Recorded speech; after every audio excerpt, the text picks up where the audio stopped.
church family, my name is Annie Neufeld. I'm the pastor of small groups here at Lake Avenue Church, and this is your weekly small groups video.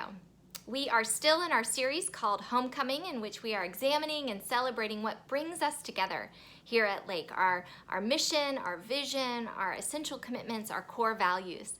This past weekend, Pastor Janine preached on Acts 2 and what it has to say about one of our essential commitments to grow in grace-filled communities. And she began by asking the question, what are the marks or the characteristics of a Christ-centered community as seen in Acts 2?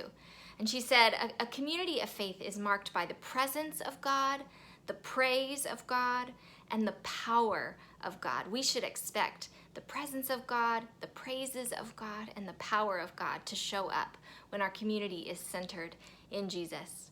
Pastor Janine then asked, what are the priorities of a Christian community? And first she said, in Acts 2, we see that the early church was proximate, that proximity was a central priority to the early church. We see the repetition of this word together, that they were all together in one place, that they broke bread together. We have to be near one another. We have to worship together in order to be centered on Christ.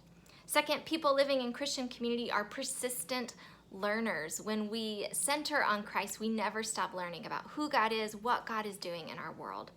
Third, a Christ-centered community exhibits a love that provides. The people of God are generous. Fourth, prayer is central to a Christian community. And last, we see that Christians living in community with one another are centered around the praises of God.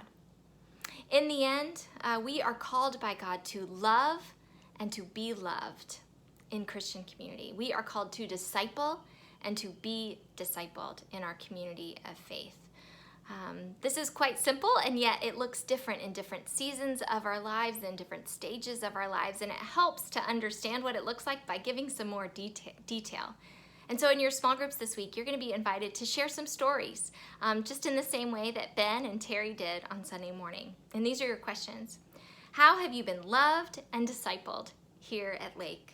How have you loved and discipled others here at Lake Avenue Church as well? What is that rhythm of loving and being loved, of discipling and being discipled? What does that look like in your life, in your history here at Lake? Well, church family, if you are not part of a small group or a smaller community, we would love to get you connected. You can email me at annieN@lakeav.org, and I can try to help you find a place that feels like family, that feels like home. One last note. When God performed these wonders and miracles in Acts 2, the people responded in utter amazement, and they were filled with awe. We pray this week that as you encounter God in the world around you, that you would be utterly amazed and that you would respond in thanks and praise. Go in peace.